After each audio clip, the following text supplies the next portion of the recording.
Démonstration pour vous faire voir comment fonctionne l'espace membre du site. Alors, donc beaucoup ont eu des problèmes pour s'y connecter, donc c'est pour ça que je fais un petit tutoriel pour vous expliquer comment ça marche.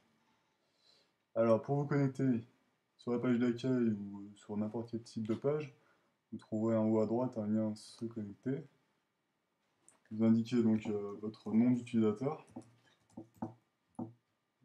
et votre mot de passe. Donc ça vous permet de vous connecter très rapidement au site.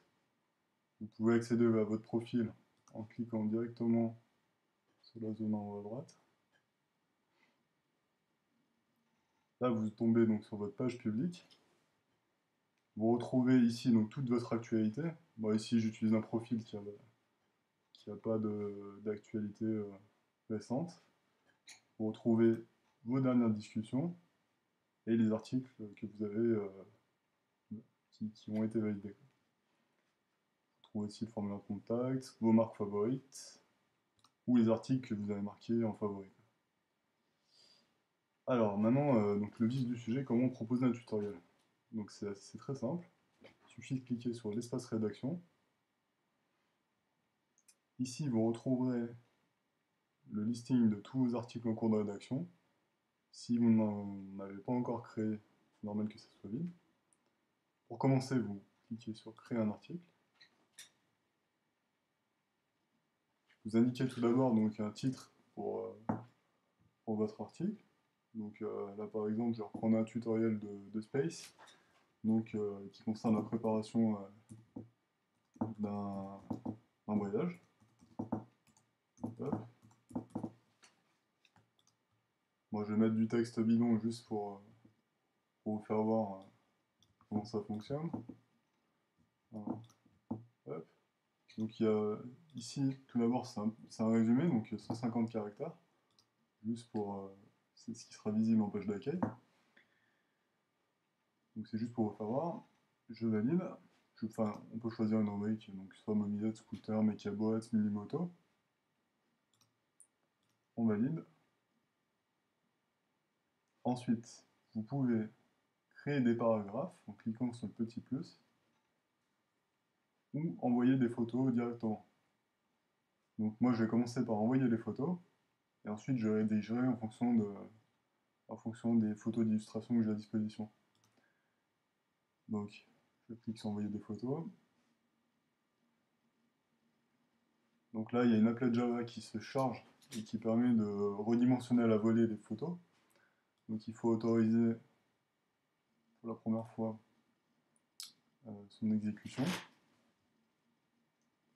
L'avantage de cette applet, c'est que vous pouvez directement envoyer des photos qui sortent de votre appareil photo numérique. Ça va les redimensionner avant de les envoyer, du coup ça sera assez rapide.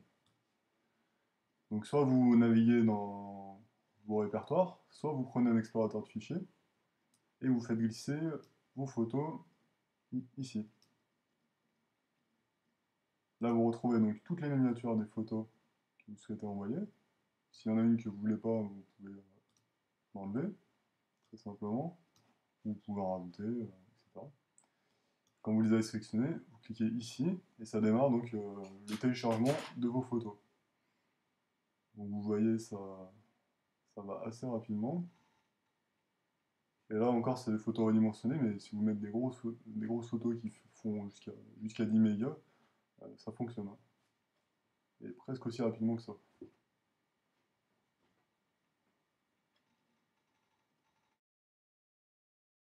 Euh, Une fois vos photos envoyées, vous pouvez très facilement ajouter du contenu en créant un paragraphe. Il suffit de cliquer sur le petit plus vert. Ah, par exemple, là, on fait donc un tutoriel. On va parler donc des outillages nécessaires. Je reprends ce que ça fait. Hein. Les outillages nécessaires.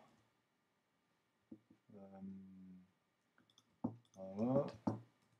Et donc je reprends, par exemple, ce qu'il avait indiqué. Donc ici on retrouve un éditeur comme Word. Hein, donc, vous pouvez mettre en gras, en italique, rechercher et remplacer, annuler une action. Ça marche très simplement. Vous sélectionnez le texte, vous pouvez mettre en gras, par exemple. fois que vous avez terminé votre paragraphe, au niveau du texte, vous pouvez sauvegarder. Si vous souhaitez ajouter une photo pour illustrer ce premier paragraphe, vous pouvez joindre une des photos qui sont présentes dans votre article à ce paragraphe, simplement en cliquant sur Joindre des photos. Vous sélectionnez la photo, ou les photos, vous pouvez en prendre plusieurs si vous voulez. Vous validez, et à ce moment-là, automatiquement, la photo donc, apparaît sous le paragraphe. Cette photo, vous pouvez choisir différents alignements, donc soit en alignement à droite, bien sûr à chaque fois c'est cliquable, hein, soit en alignement, gauche, soit en pleine largeur, comme ceci. Si vous voulez présenter plusieurs photos, vous pouvez tout à fait le faire. Si j'en rajoute une autre, hop, elle vient se greffer donc juste au-dessus. Donc si maintenant vous voulez écrire, donc, du texte dessous, il suffit de rajouter un paragraphe dessous ou au-dessus, suivant ce que vous voulez faire. Donc je crée par exemple un deuxième paragraphe dans lequel je vais présenter les autres photos. Donc je sais pas, moi je vais mettre étape 1, préparer le matériel.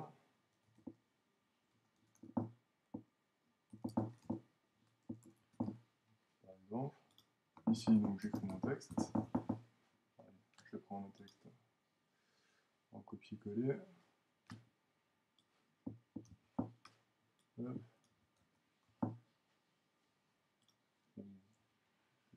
Bon, on peut mettre des majuscules et des points, mais là c'est juste pour la démonstration. Si je veux donc joindre les photos, je vais en mettre 3 en miniature dessous. Elles apparaissent comme ça. Je peux changer donc, les alignements.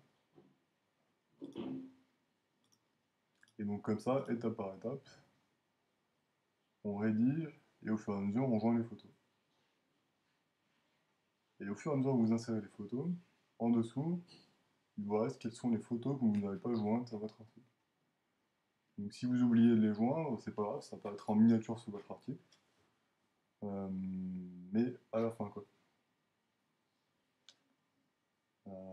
Qu'est-ce que je peux faire voir d'autre? Alors après, bon, il y a des fonctionnalités qui sont intéressantes aussi. C'est la réorganisation des paragraphes. Si vous souhaitez, par exemple, repasser en premier le paragraphe préparé de matériel, simplement par un glisser-déposer, vous validez et ça réorganise votre article en mettant l'étape 1 en première. Donc voilà, ça c'est l'avantage d'utiliser des paragraphes, c'est que on se fait plus chier à la mise en page des photos. Il y a 4 modes qui facilitent l'affichage. Une fois que vous rédigez, vous pouvez réorganiser très facilement votre contenu. Et vous pouvez bien sûr modifier le texte ou le supprimer si ça ne vous convient pas. Donc vous pouvez faire des modifications, il faut bien cliquer sur sauvegarder, sinon les modifications ne sont pas prises en compte. Si je fais annuler par exemple, la modification n'a pas été prise en compte. Voilà, donc une fois que vous êtes satisfait de votre article, il suffit de proposer cet article à la publication. À ce moment-là, l'article arrive dans l'espace d'administration et donc un modérateur va le valider pour qu'il apparaisse donc en page d'accueil du site et dans les rubriques concernées. L'administrateur va le ranger précisément dans une rubrique, c'est lui qui va charger de ça en fait. Alors quand vous proposez un article, vous ne pouvez plus le modifier, quoi. Donc attention, faites d'abord bien vos modifications. Une fois que vous êtes sûr du contenu, vous cliquez sur proposer. Donc là, on a le message d'information que vous ne pourrez plus effectuer de modification. Vous validez. Et là, vous voyez donc votre article qui est proposé.